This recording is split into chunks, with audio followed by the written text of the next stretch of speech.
Run it. Dude, that Trump. So, and well, Lala, man, I appreciate you again. Man, if you just tell us a little bit about you, what you do, and how many kids you got. Man, what I do, man, I'll tell you what I don't do is sleep a lot. That's like, I do everything. I tattoo a lot. Well, tattooing is like the main thing. So I tattoo, that can be like 14 hours in a day. Then I also have like Bak Bak chicken restaurant, and there's everything to do, but also, I don't know, that keeps me busy. And then also we have our cannabis company, Trappuccino, and that also has like sub brand of clothing that we do, like merch and stuff. So I have to do that. And then also I'm Tongan and no one in my family respects me. So I'm the one that everyone calls for everything. If this is broken, if they need this. So I'm like, my family, like dynamic of my family, I'm the one that everybody calls for everything, even though I'm busy, I have my other stuff.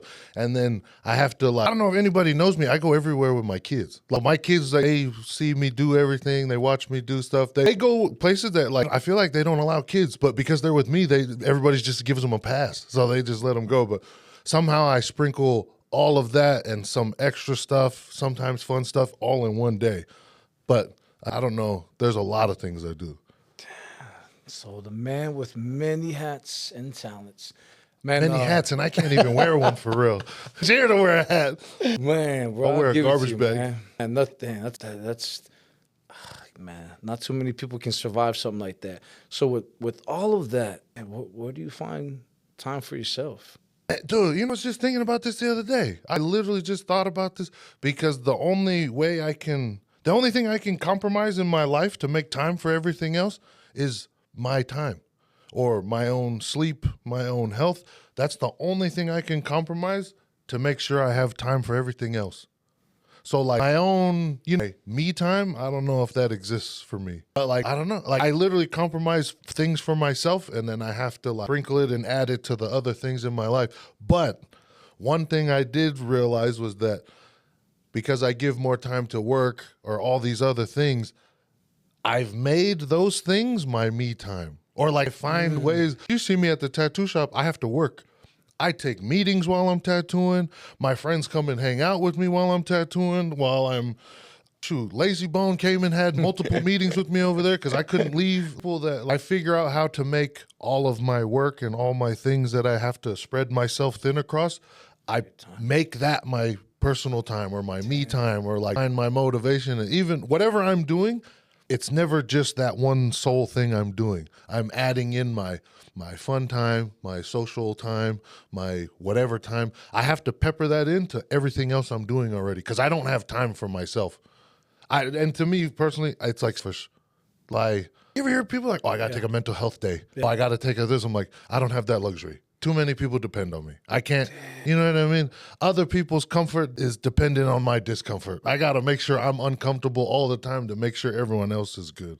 So that's how whenever I do anything, and I do 100 things a day, I have to find ways to make that enjoyable because I won't have my me time or my own time to. And again, that's why we appreciate you. We know already how busy I'm a dog. I'm a dog. So I'm like, that's what's my rock star because I be going, boy. Shout out Rockstar for this guy. I don't think he gives Rockstar energy. So shout out Rockstar. Dreams are for people that sleep, man. Everyone that tell me they get 8 hours of sleep, I'm like, oh, you rich. You must be doing great if you can afford to sleep 8 hours a day. Man, so let me ask you this. I heard you say you work out. And what do you do for workout? Because I know that's probably a pretty good foundation. You lift a lot of heavy weights? Do you lift bench tanks and cars? Or like, what do you? I lift forks to my mouth. No, dude, I'm already big. Everybody thinks I'm big. This is the smallest I've ever been in my adult life. I'm 320 right now. This is the smallest I've ever been. Everybody thinks I'm big, but I don't know. I feel like if you work out and you lift heavy, I get bulky fast. So that's why I've reverted back to like doing bad bitch things. Like I did hot yoga this morning. I do it every week. And all these stay-at-home moms, they watch us come into hot yoga like, oh, great. So how many guys are in there? Today there was 3. Me and Jimmy, we're in the front of the class, right in front of the mirror, and then like everyone else is behind us. So everyone can see what we're doing. So you guys are the instructor. Oh, like people come, so like all the people that go in there, a lot of stay-at-home moms, a lot of like whoever goes to hot yoga, it's a certain demographic. When we walk in, it does not look like we belong there. But then I'm not, trying to toot my own horn, but I'm low-key a fucking yogi. I'm good.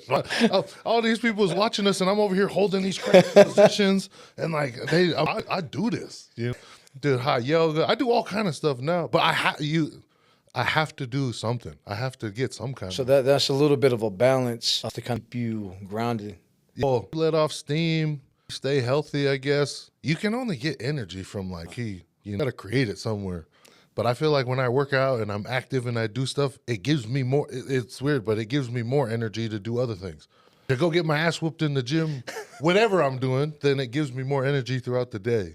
So right there, yoga. You don't have to be a female, man. You can be a man. So a man can do yoga. Oh, and I'm good at it. So I if can you do need the an splits. instructor, right here. Private clients, right here. And so let's get right to work, man. So what inspired you to be a tattoo artist? Shoot.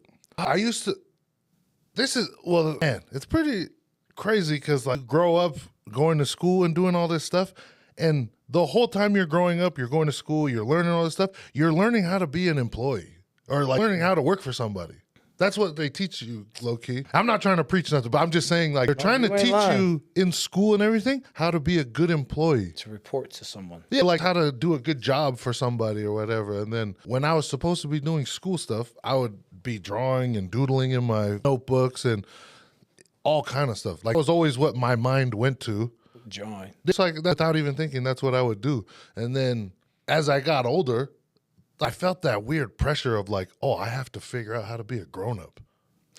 You know what I mean? Yeah. It was fun. And then I realized that I played football. I was good at football. I probably should have went and did that, but I was like, I don't love this. I don't like it. I'm just doing it. Did you feel anybody pressure you to stay in sports because of your size? Bro, everybody. There was colleges that when I remember I was out of high school, I went to go watch my cousin's spring ball game at Utah State.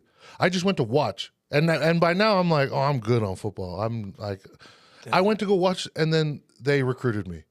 For real. I went to go watch a spring ball game, and then I followed them into the office, and they were like doing this.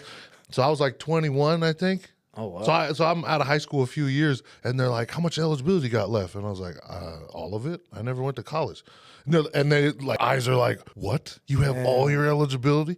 And then that didn't end up working out. But tattooing, that was just what I reverted back to. I'm stressed out when I'm whatever. I just would draw and stuff, and then it's an odd thing thing I did to take my stress away. I figured out that you can make this a job. This can be a job. But I used to draw and stuff all the time, and then Fred motherfucking Frost, the only one that God ever made, he saw stuff that I was doing, and then he just absorbed me as a mentor. He was like, I'm just gonna. So he just that chance. But tattooing is weird because it's one of those industries where if you teach somebody how to do your job, or if you apprentice somebody, you're basically teaching someone how to take work from you, or you're basically you're teaching someone how to do what you do, and then in a way that could jeopardize your own standing. You know what I mean? Yeah.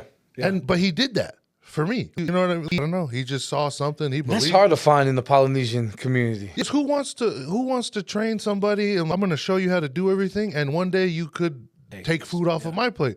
Which it will never be the case, because that man's solid. He's solidified. He's not going nowhere. But it was cool to me that he just saw something in me, and then he didn't have to do anything. He didn't have to give me anything. He didn't have to give me his time. He didn't have to give me all these tips and tricks to cut out years of learning on my own. He basically showed me what the stairs looks like, and then he gave me a key to the elevator. Damn. You know what I mean? He was like, this is what everybody else does. Well, fuck with me. I got you right here. He'd give you the accelerated course. So Fred took me on and was like, hey, do you want to, he's like, you ever think about tattooing? And I was like, man, my mom will. Damn. Man. But I never listened to my mom anyway, so I did all that. So when was your first tattoo, if you want me to ask you? That's the one on your lower back. I got the biggest tramp stamp in the room right now. No, I think the first tattoo I got, I was 21. Oh, so in most cases, that's late to the game. Most kids I know, they had tattoos in high school, but I got my first one at 21. But I did my first tattoo, I think, when I was 21. On 21. Yourself or? Dude, oh, wow. This is, my sister saw me having an interest in tattoos and everything. And so Christmas, she ordered me this cheap eBay kit, starter kit for tattooing, which in the industry of tattooing, that is not respected. We don't do that. In the tattoo world, we call them scratchers, people who aren't in a shop. Scratcher is just somebody who does it at home. They're a kitchen magician. And it's not that they're not skilled. It's just that they don't have knowledge of cross-contamination and how dangerous it can be to tattoo people and blood-borne pathogens. So there's a lot that goes into Communicable it. blood-borne pathogens. You could touch somebody's blood and catch something that all the soap and water in the world won't wash off. You got to be, it's considered minor surgery to tattoo. But anyways. So you're a doctor.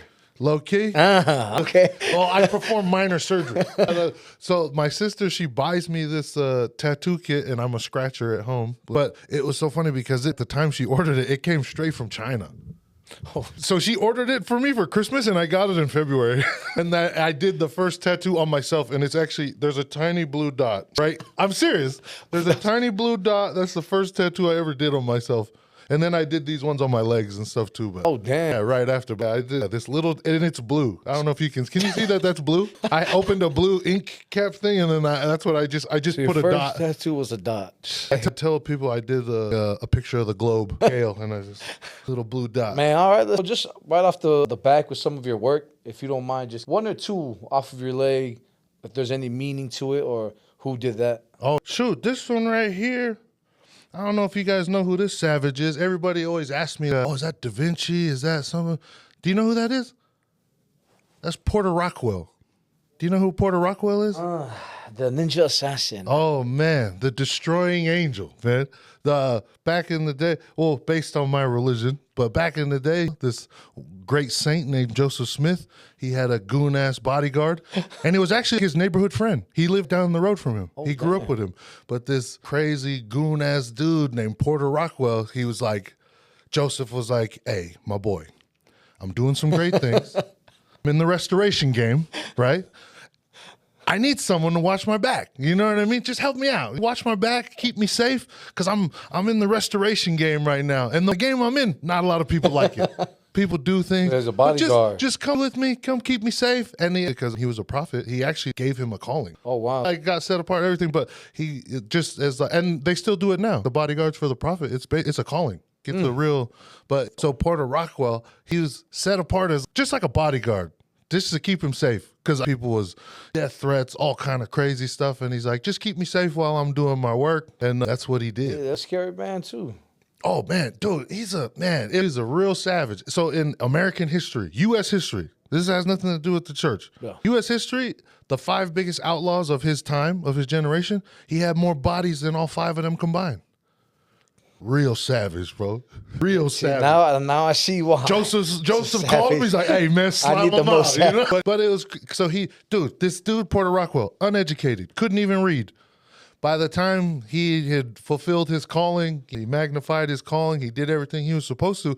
I would say he absorbed a lot of great blessings from it. He became a big landowner here in the state of Utah. Wealthy, I wouldn't say wealthy, but he was a business owner. He had all these things. And this is a guy who never had a formal education or knew how to read.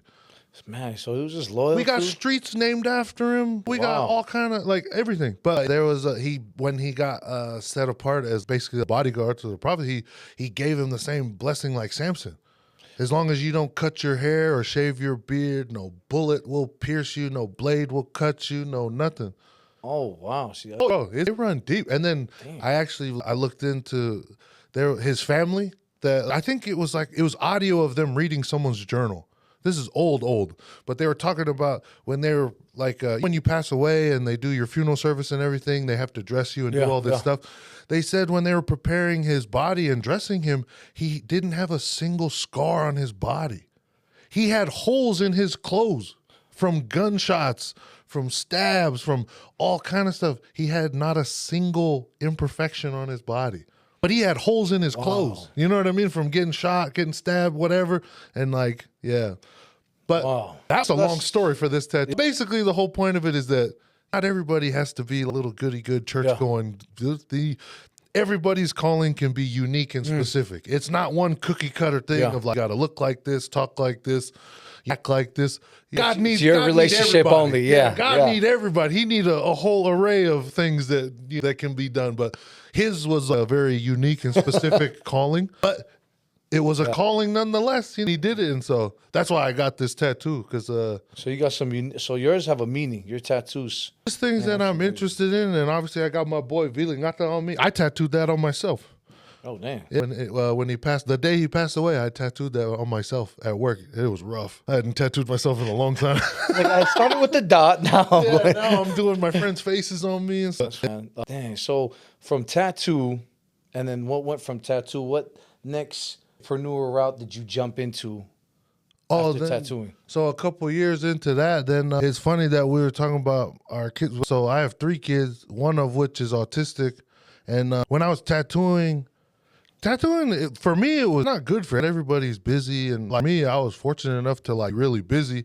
And then like, even though I was comfortable, my biggest worry was like, oh, my son, he's autistic. And like, I started researching stuff. I started looking into stuff, and I'm like, man, my son's life is not going to be a normal life. Like, I used to cry about it. But like, so I guess to skip along was that I basically found out that like for an autistic kid, and my son, he got diagnosed, like they do like 1 to 3, 3 being the most severe. My son was a level 3. And so they told us he's verbal, and because he's level 3, it's a little bit difficult. And so immediately, all of that sounded expensive. That's what to me. It is though. No, and then for me, I didn't want to be one of those where like, oh, I'm just going to see what's available to me, what I can do for him. I was like, fuck that. I want the best shit for my son. I don't want what's available to me. I don't want what I can afford. I want the best. And so that's why I started this. I just started jumping into whatever. And then so we got into like cannabis stuff with my strain called Trappuccino. And me and my cousin, who's my partner, we're like low-key frauds because we don't even smoke like that. But we just did it, and it was fun because we took something that was an idea, and then we made it into something from nothing. How is that though? Because I don't know any other poly that actually I don't know any poly that has a strand. And with you, for me, knowing the first poly. How was that, bro? That image alone, even though it's just business, most people, oh, just because you have that, you're a smoker or you're a heavy. But how is that? How are you able to not see that as a problem or a challenge? Just because assumptions, just because you own a strand. Oh no, I don't know. I thought I've kind of made a good reputation for myself by doing whatever I want and making it work. And it's weird because say with like now. When we first started, cannabis was different. Now it's like it's more accepted than it's ever been. Natural. And like, definitely there's definite health benefits, mental benefits, and all these different things. But at the time when we were getting into it, had like negative stigma of But like I mean, now it's legal almost everywhere. And like, even if it's illegal or not fully decriminalized in places, people don't even care now. There are still. I've come across some research that they are using cannabis in a sense as a treatment for kids on the spectrum. Oh man, there's all kind of stuff you could do, and with hemp, you can make anything. I'm talking anything. You can make clothes. You can make plastic. You can make anything. Oh wow, anything. I feel like that's a whole nother. That's a whole nother thing, but.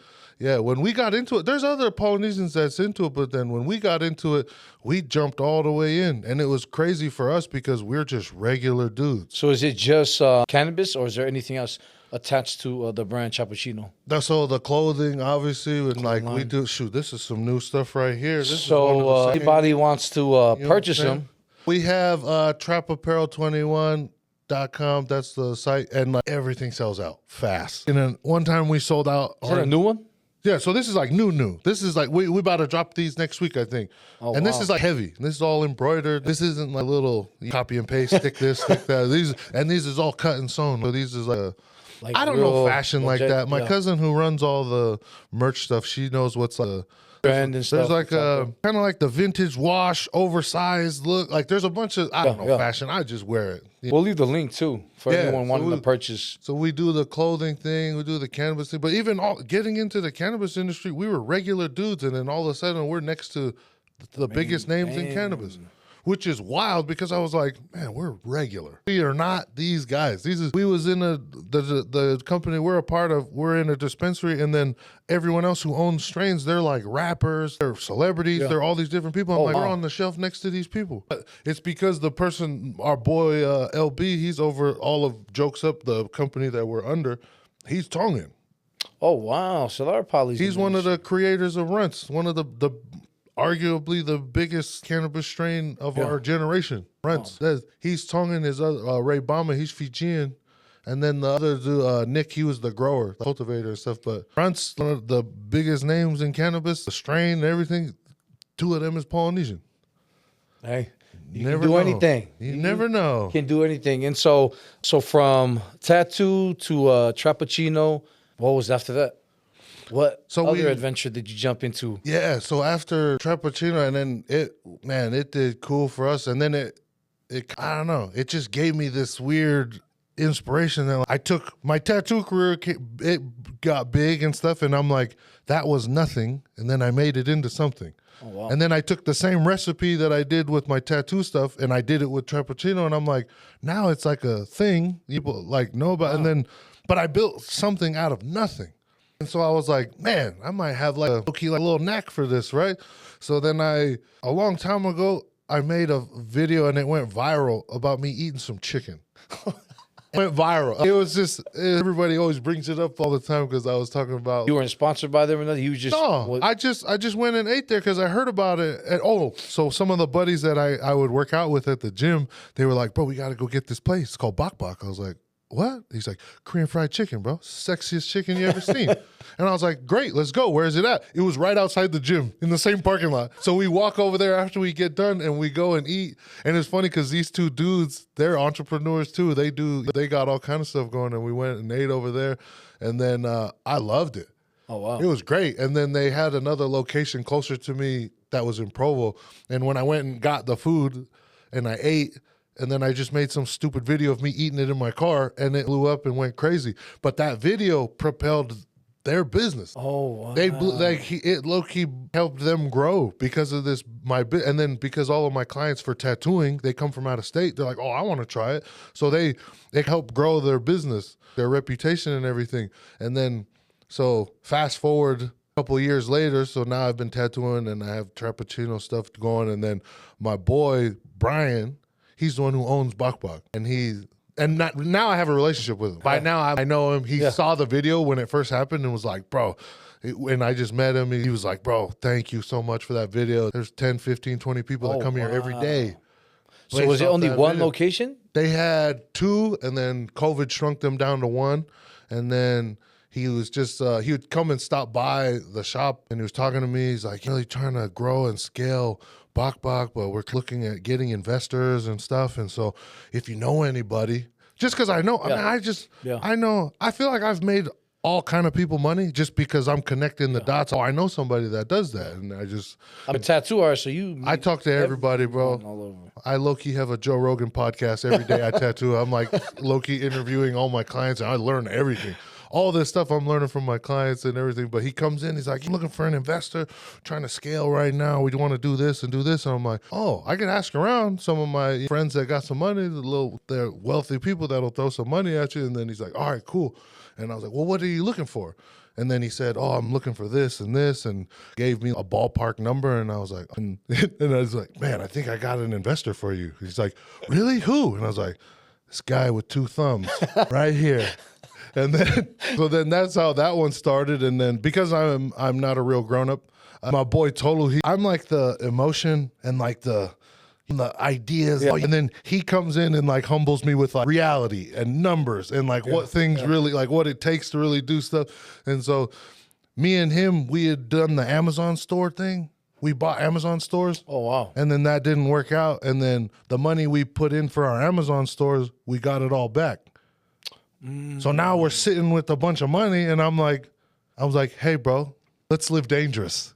He's like, we got all this money back, and we could just be like, oh, that's cool. But I was like, nah, let's live dangerous, bro. And he's like, oh man, I don't know, because he's like, he's the grown up. He's like, man, I don't know, maybe this or that, and like put it away, save it. And I was like, hell no, man, let's dance with the devil, man. And then I think because like people think I have some crazy like entrepreneurial spirit and like, oh, you have a knack for all this stuff. No, I'm just stupid. Like I'm just dumb enough to have like high threshold of risk, and I'm like, and because it keeps working out for me, everybody's like, oh man, you're like a guru. I'm like, no, I'm just stupid enough to like. You're not even afraid of you. Just Are you gonna take it to heaven? You're gonna take it all to heaven, man? Yeah. But basically, that's what I told him. He's like, oh, but we just got all this money back, and we risked losing all the money.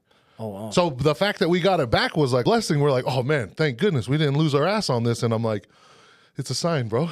So you should have lost this money. We should have never got this money back, but we got it back. So I think. And then y'all went in with. Yeah, we went in with Brian. We did that, and then.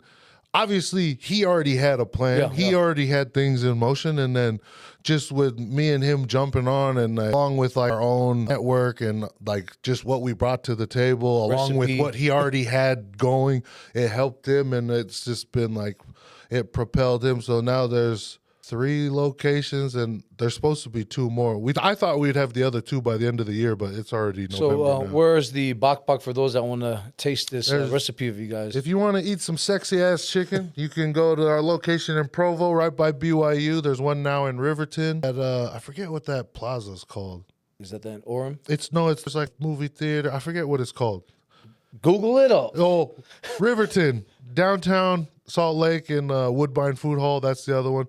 But there's 3 right now. It's supposed to be another one in Farmington and Idaho. Another one in Idaho. Wow, damn. Yeah, I've been like, I ordered they got quoted. This is just random shit that I do, but like they got quoted $7,000 for these signs, big LED signs for like to hang up in the store. They got quoted for $7,000 for one sign. And then I did some magic and went to straight to some manufacturers. I got 5 signs, 5 LED signs. For the same sign, maybe nicer than the ones that they quoted us for $7,000. And I got 5 of them delivered straight from the manufacturer for, I don't even want to say, but hey, you can't. Hey, but for a very small fraction of that cost. See? So fear should not interrupt any goal. Just jump, man. But here's the thing: this is a part of like I don't know, like you want to call it the law of attraction or whatever. I ordered 5 signs. We're supposed to have 5 locations, right? Right now we have only 3. Oh, so you already I ordered 5 because I was like, you're gonna have 5. So you're already speaking it into existence. Oh, bro, in my mind it exists because in my mind I've already spent the money. But no, I don't know. I just that's amazing, bro. The one thing I do remember, right before we jumped into everything that you're attached to, the fear of your son needs. This is an expensive thing. Yeah. So the services, the therapy, the programs, it's like it's not an easy thing. It's a 24/7. For you to be able to continue doing what you're doing. How hard is it as a father? Because I know how you are. I know you'll drop anything. Well, all that you're doing now, I know you will give it all up for your kids. But like, how do you keep going, knowing that you're the only one providing and building, to keep going when there are times that you want to spend more with your kids? That it's hard sometimes. Oh, yeah. And, well, that's why I make my kids do everything with me. They know every Bok location. They know the shop inside and out. They know the merch and everything. I know every part of my life because I take them with me. Because sometimes that's my only dad time I get with them is to go run errands. And like, I used to be one of those dads that was like, because I'm divorced now. But like, I used to be one of those dads that like, oh, when I get my kids, go to the aquarium, go do this. Because I'm like, I have to make memories with my kids. But some of the best memories my kids have is going to Costco with me, waking up and doing dad things with me. You know, I love that more than like, if I told them, I was like, hey, we can go to Disneyland or we can have like a weekend with all your cousins. And my kids were like, cousins! You know what I mean? Like, I thought as a dad that satisfied my kids, they want simple things. They want, you know what I mean? And so sometimes we overthink it as parents. Yeah, like my motivation is my kids. Like, yeah. It's not easy as a father. Yeah. You have to do. There's no situation I'm in with my ex-wife is, as we speak right now, probably by the time this podcast airs, it'll clear. I haven't seen or talked to my kids in 2 weeks. I have to talk to my kids 5-6 times a day. I FaceTime them, who knows how much. Even days that I finish early, I go pick them up. I do everything with my kids. 2 weeks. Haven't talked to them, haven't seen them, and I can't until my court hearing on Monday. But like, my kids are like only motivation because like I don't even like things enough to like maintain what I'm doing. If you're a man, you could have an apartment with 2 lawn chairs in there and a friggin' mattress on the floor. I'm one of those. I don't give a shit. Like, I don't care. I don't need nothing. But my kids, and that's my real only my motivation for my kids. And I have weird Whatever they want. No, well, dude, I have this weird trauma thing. I don't know if it's how I grew up or something, but when I grew up, I wasn't my family, my parents, they worked hard and I was very well taken care of. My family did everything for me. My parents were amazing. But I have this weird trauma with my own children. When we go to the gas station, I grew up my whole life. Don't touch nothing. Put that back. You go to the grocery store. So you're wired to. Go to the grocery store. Don't touch anything. Don't do it. Go in the. And so now, I don't know if it's a weird trauma, but anywhere we go, my kids, get whatever y'all want. Anything you want. We'll go up in this Maverick and ball the fuck out. You know, we go to a carnival or like a festival. We're buying stupid light toys and like all this because I have like weird trauma thing of like, when I was young, I wanted this. I wanted all of this and I never could get it. So now I'm like, oh, we get everything. We make all the memories. We do everything. We do whatever we want, whenever we want. We eat what we want. My kids want this, want that, whatever. We get all of that. It's weird. Maybe I'm ruining my kids, but I think that's an amazing relationship that you're building and creating with them, man. Because we have our meetings at the shop. I'm used to always seeing you talking to them while you're working, and so I did notice a different slight of energy that was needed a recharge, and I didn't know it was from not seeing your kids in 2 weeks. So I can't imagine how that is mentally. So again, man, you're an amazing father. Doing everything for your kids, and I wish I had a dad that bought me. Those are still echoing in my ears right now as I'm speaking, and I'm traumatized too, and I'm not even doing anything to my children. With all that you do, man, how many kids do you have, and just a little bit about them each? I got 3. My oldest is 8. My son, my autistic son, he's 7, and then my youngest one is 3. So 8, 7, and 3. Girl, boy, girl. So like my 2 girls, they're like girly girls. But I'm their dad. You know what I mean? And so like I'll be buying them Nikes and Jordans, but my girls, they like girly stuff. Oh, so they're not even into that. Well, they're almost tomboyish where they're like relaxed and they're like they'll just wear whatever. You don't really care. I let my kids pick their own outfits and they're horrendous. But because they're girls, they like girly shit. And I don't know about what little girls like. So a funny thing about me is like, I'm a grown man. I got 3 kids. I'm 34 years old. My mom comes to my house on Sundays or any day that we have something that we have to get ready for. My mom will come to my house Sunday morning and do my daughter's hair and make sure, because I'll just throw their dresses on or whatever. But my mom knows that, oh, you're up.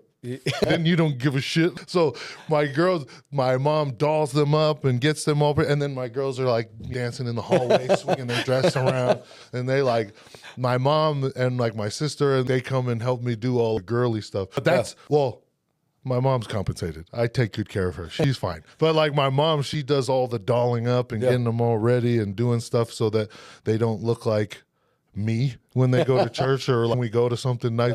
And it's funny because, like I said, I'm a grown-ass man. I'm 34 years old. My mom will come do my hair. She'll come and braid my hair for church or like, but it's so funny that like, I've had to buy my mom a car. I technically own her house, but I do all this stuff for my mom, and I'm like, all this isn't for free. I need you to come and help me. So you're already looking for a Sunday? She's going to pull up. Well, because I'm like, when it comes to my kids, I need them to experience everything. I don't need to buy them everything, but I want them to experience everything. So when they go to church, they look nice, they're pretty, they got their hair did. When we go to just events you got to look good for or whatever. So whatever we're doing, I try to do the most of whatever it is. When we go to watch a football game or go do something, man, we ultimate tailgating and we take out, you know what I mean? We do anything we do, we go all the way. We just do it. So when you buy all your girls' stuff, everything about my man George. Oh my gosh. This kid, talk about this kid is so much of me. And I'll be buying this boy heat. This boy got heat, man. He got the baddest shoes. He got Air Max, he got Vapor Max, he got all these dope things. And it kind of humbled me as a dad because my son, he don't give a shit. I bought him the baddest shoes. He wears Crocs every day. That's his preferred shoe, Crocs. And then anything like, that's what I think that my kids are low-key raising me. I'm doing all these things that I want. It's a partnership. I'm doing all these things that I want for my kids, and then they've raised me to be like, oh, you guys don't even care about this. Well, even my girls, they're the same way. I try to buy all these nice shoes, and a part of it's like, oh, I never had this growing up. I didn't have all this stuff. So I'm going to give it to them, and then my kids are like, they wear slippers and Crocs every day. Even in the winter, they want to wear. But my son, man, this kid. He's a big boy, too. Oh, he built like a brick shit house, man. This kid is a savage, bro. But he's more simple and more like, man, because his sensory is a little bit higher than the average. Well, if I put a T-shirt on that he don't like, he feels every little fiber in there that he don't. If it don't work for him, he'll come up out of it. Take his shirt off. Pants that bother him, he'll just take his pants off. And so my son is way more simple, way more like, I guess, chill when it comes Adam and Eve, more style. Yeah, this kid, man, but he's like, dude, he's like, he low-key lights up the house because when his mood is always like, when he's happy, he makes everyone else happy. And then because he can't talk, he's nonverbal and he can't communicate, that's when he gets frustrated. When he needs something or wants something, he now can't tell me exactly what it is. And I know him well enough, I figure it out. Yeah. Oh, you want this, you need this. But it's hard. Like my son, imagine if your head hurts, you got a headache. Or maybe you got an earache, or maybe your stomach hurts. There's ways that my daughters, they can just be like, oh, I feel like this, or I want this, or I need this. And as soon as I get it for them, then it's satisfied and it's good. But my son, he doesn't have that same tool to communicate what he needs. And so if he needs something, I have to figure it out or kind of narrow down those things. Is he screaming and yelling at the same time, or is he trying to express it and you're trying to figure it out? I know now, depending on his reaction, is how severely he needs something. If it's just like a little moan and groan, whatever, it's not that crucial. But there's times when, if my son has a meltdown, something is, then that's the last straw for him. He just and for my son, it's not always like I feel sick, or sometimes it's just too much. Stimulating everything around him. Lights is too much. Sound is too much. Background noise is just too much. It smells. There's times when we've gone into restaurants and I'm smelling good food, but sometimes it's overwhelming for him and it's too much and we have to go walk around outside, come back in. But I don't know. There's weird things. It's a little telepathy going on too. I'm just like, I'm reading you, son. I got you. Is he, because on the spectrum, some of them, they call him runners. Is he a runner, or is he just in his own corner? He creates his own space? I wouldn't say he's a runner, but when he's excited, that's when he's the most active. So I guess he's a runner in that aspect. But when he's frustrated or upset, he's literally, it'll get to the point where he'll hit his head or something. But usually I try not to let him get to those times when he's frustrated enough to hit his head on something or throw himself down on the ground. Because usually those are last resort for my son. Because just from how our day-to-day routine, when it gets to that, then I just know. To me, it's not his fault. He's like that. For me, I'm like, oh, I haven't figured out. So I'm not fulfilling what I need to for him to get to that point. I'm not doing something. You know what I mean? I'm like, I'm not going to blame my son for doing it. But that's how I gauge things. So when he's happy and in a good mood all day, that's how I'm like, oh, my dad game is on point today. But then there's just days it's hard to get him going for school. It's hard to get him up for church. It's low-key his arch nemesis. When we go to church, he's undefeated in getting McDonald's. That's a long time for a kid. You got to put him in nice clothes that is uncomfortable, and then you got to make him sit still, and then he's got to be quiet and all these things. And for a kid who's autistic and stimming and the movement, and sometimes he just he's nonverbal, but he just wants to make sounds and do and everything I have to contain it. I'm like, don't do that right now. Don't yell. Don't do this. All these different things. And so usually we have to take a reset break. So sometimes we'll go take a ride, go get his little McDonald's, or even just take a walk outside and then reset enough to come back inside. So there's a whole routine, but it's fun because it's normal to me. But if I leave him with I can't even leave my son with too many people because they don't. How's his strength, if you don't mind me asking, with your ex-wife and you? Is there a time where you're needed because of how strong he is? There's where you have to drop and go. I pick him up. Well, literally, I'm definitely needed. And I feel like my son, because with me, I can just pick him up. So when we go into something that's like busy festival or like a carnival or even just like church or just like maybe I took him to a concert, which is like a nightmare for autistic kids, but I took him to one. But like just to make him, the world's not going to be easy on this boy. But like so whenever we have to go into something that's overwhelming to him, I'll just pick him up and I put him on my shoulders. So when he's up on my shoulders, he's far enough away from people and other things, and it's a good buffer or like filter. So he's up on my shoulders, so all the people, the noises and everything, easier for that's like our soft entry into something.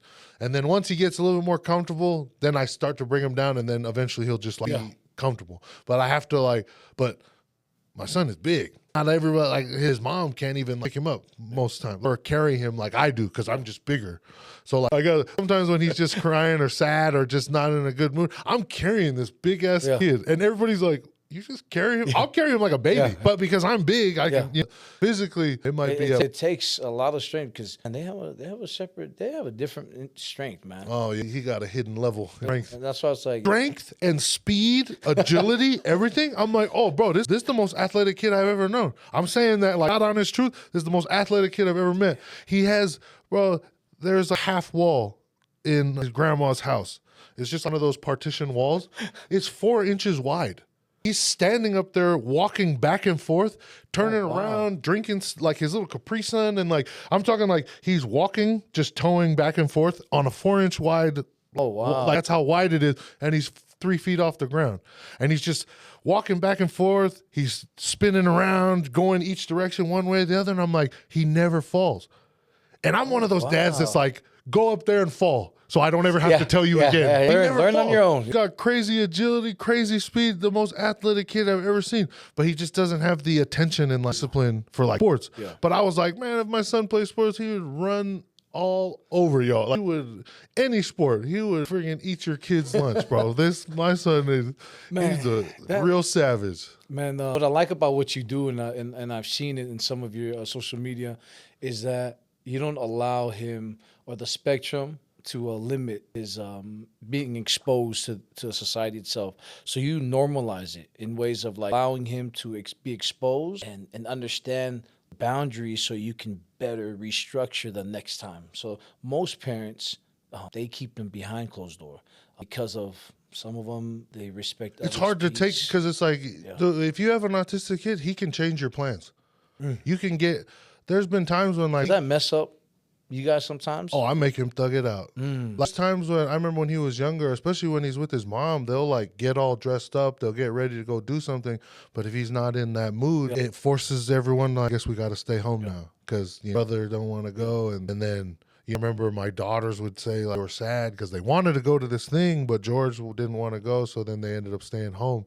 And so I'm like, in my head, I'm like, my son needs to experience things. And then in a situation like that, then it withheld my daughters from having an experience with something. So I'm like, creates something against them. But for me, my girls, they're the only girls that could have been his sisters. Like, he loved that boy. They do whatever. And all the crazy stuff that goes on with my son. These girls are never ashamed. They're never embarrassed. They're never anything when it comes to my son. And I'm like, and I teach them that. I don't care if we're in a nice restaurant, whatever your brother doing, we will never be ashamed. I will, walk out of anywhere. Yeah. If my son don't feel comfortable somewhere, or if someone else makes my son feel uncomfortable, we out. I'm not, my kids kind of come first in everything. But with my son, I've noticed that like if he's not in a good mood or whatever, then they would just cancel plans. So for me, everyone is punished in a sense. Yeah, for me, I'm in. I'll get out. Yeah. And I'll cry if I think about it too much, but like I die, he's my son. Some days I want to slap this kid. Sometimes I want to throw him across the room, and he's my kid. It's my son. Who's going to have more patience than me? When I die and I'm gone, who's going to love my kid like I do? Who's going to care about my kid like me?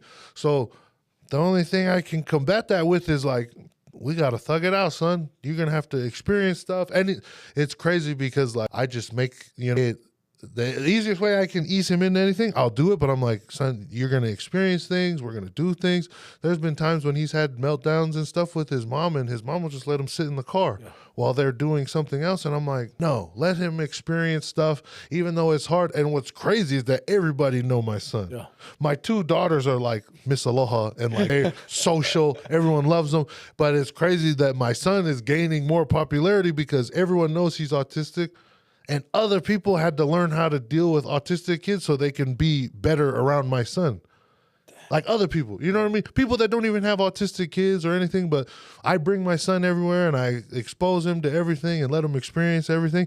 And it's crazy because other people know.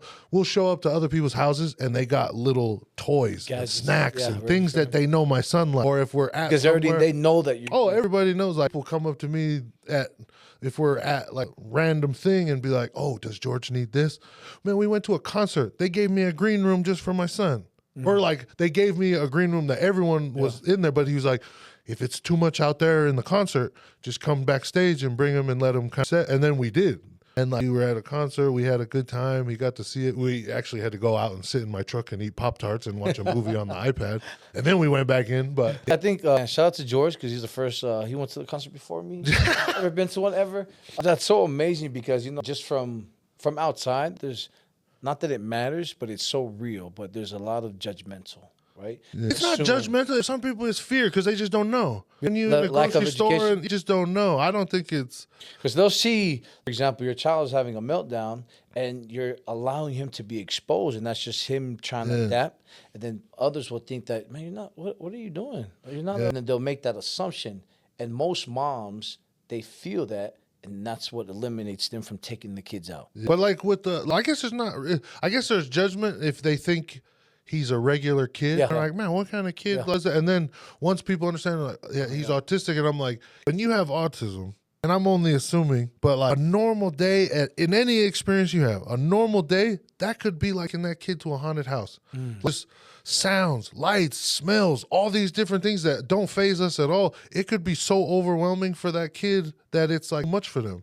You know what I mean? It's getting these kids into a horror movie and like expecting them to be normal. I'm like, it's normal for us, but like, I mean, it's down to like whatever, like his clothes don't fit him right or don't feel right on him.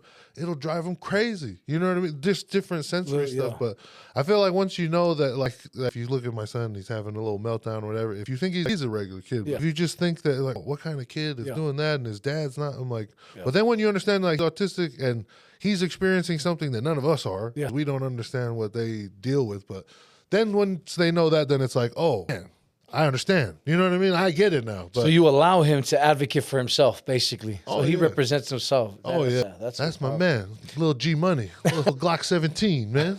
But, one thing I usually do, so I have an autistic son myself. Again, the reason why I jump at everything with no limitation, because the same perspective. It's like, damn, the world is not worthy enough for this dude's presence, right? And so I do exactly the same thing that you do in a sense, is just allow him to be exposed to the environment. Allow them to be him. And then once he has his trigger meltdown, then you readjust. But I think some moms out there, they're more afraid of the judgment, or they're just too much for them. And so they just kind of help them out by just kind of seeing them at the house in a sense. So you have to come and expose them to just having fun and enjoying. That's just me. But I'm sure everybody does whatever they got to do. But I felt like it would be doing my son a disservice to do the easiest thing for him. Damn. It's no good to my son to like withhold all these different experiences because he learns. Yeah. Like everything we do, he learns. He figures it out. And not only does he learn, but it becomes more normal to him. So I'm trying to make normal life normal to my son. Thanks. And I'm not letting how he feels or how we feel affect whatever we're gonna do. The world wasn't built for you, and the world is not gonna be nice to you. So we can that's the way I've been approaching it. So whatever I do, my kids do, and even though it's a process, but I'm like, oh, I have the patience. We'll do it so that my kids get to experience stuff. My son gets to experience and grow from it.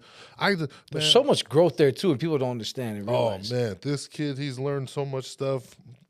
Crying like he'd been to a concert before for most of us people. So again, That shout kid out been to a the lot of awareness, places dog. that other people haven't got. I take that boy everywhere. So don't be afraid or embarrassed, man. Allow them to experience what God created for them. So let me ask you this last question. Man, if you want the world to know one thing about autism or your son, if there was one thing that you can leave the world with about him, message would that be? One thing? Because I know there's a lot. One But thing? just one thing or a message in a sense of for them to be aware of just not autism, the individual itself. If they were to come cross path with someone on the spectrum, know about George. If there was one thing or anything. Well, I guess with my son or just autism in general, you don't understand why their lives are the way it is. Like, you don't understand why they have meltdowns. If you don't understand, it's uncomfortable to you to see a kid do like that or just have like a bad day. Like, you don't understand anything when it comes to autism. That's your fault. I feel like autism should almost be so normal. Because, I mean, if I don't know how to go somewhere, I look it up. Yeah. If I don't know this recipe, I look it up. If you don't know how to live in a world with autistic children or people in general, that's your fault. Look it up. I know an ungodly amount of things with autism, and I'm an idiot. Like, I'm stupid. Hey, like, you got multiple business, bro. I wouldn't say you're an idiot. Oh, no, I'm a real degenerate delinquent. But no, but I'm like, man, I was like, you look up everything you don't know. I'll fact check people and just Google something. I'm like, if you don't know, that's your fault. You could learn everything there is to know about you. And even if you don't have an autistic kid, you live in a world with autistic people and you don't understand the world that they have to live in with us. Yeah. We're carrying on like everything is normal. And it could be a horror movie for these people, just for like. What is something that George does is very unique, though, very special, that catches your attention that only he can do? This is like a weird, obscure one. If you're not feeling good or if you're sick, my son is rowdy. He's a boy's boy. This dude, in the summertime, he is a ball of dirt. He is outside. He's rough. He's aggressive. He plays hard. Wow. If anyone is ever sick or not feeling good, he knows it. Like, you're sitting on the couch, not feeling good, he'll come sit next to you. He'll come cuddle you. Or like, you're asleep and you're sick, and it's only when you're sick. He will like come up and kiss you on the forehead. But he does this weird thing when you're not good, he comes to comfort you. And that's like wow. And it's only when you're sick or not feeling good. He knows automatically. And he knows it. You know what I mean? Like, it's like odd, I don't know what it is, but it's like whenever people are sick or anybody, or is it just someone? Anybody. Oh, wow. Well, we'll be at like it's a weird thing. Or it don't even have to be sick. If you're just not in a good mood, like you're just sad. Like, I'm like sad, and you know you're sad in front of your kids. You don't let them know. And like, even though I'm trying to show I'm not sad or whatever, this kid will just come sit on my lap, like small. Like, he'll just come sit on my lap and just like grabbing my face and laughing, and you know what I mean? And he'll put his face like up against mine like this and just play around and joke around because he knows I'm not in a good mood. You know what I mean? But he has a weird... So you need him just as much as he needs you. Oh, man. And so I can't imagine with the weeks that you haven't had with him. I just flip through my photo gallery and watch. I take pictures and videos of everything. I don't post a lot, but I take pictures and videos of everything because I know there's times when I don't get to see them because they're with their mom, and whatever she feels like doing, that's what she do. So like times I'll just flip through my camera, videos, watch, and I record everything. I have so much stuff, and like that's what gets me till the next time. But yeah, just flip through my phone and cry and watch how much my kids have grown. Well, man, I appreciate you, bro, man. Powerful again. This is an Before we get out of here, tell them what we got going with Jump for Autism, bro. As fathers, we aside from the business and serving the community and all that, man, we represent for autism. Being real subtle about this, we got cool shit coming, man. Jump for Autism, we got all kind of cool things, stuff that I'm excited about. You're being real casual about this, man. There's some dope shit we got cooking for Jump for Autism. Dope shit coming, Jump for Autism. Watch out for it.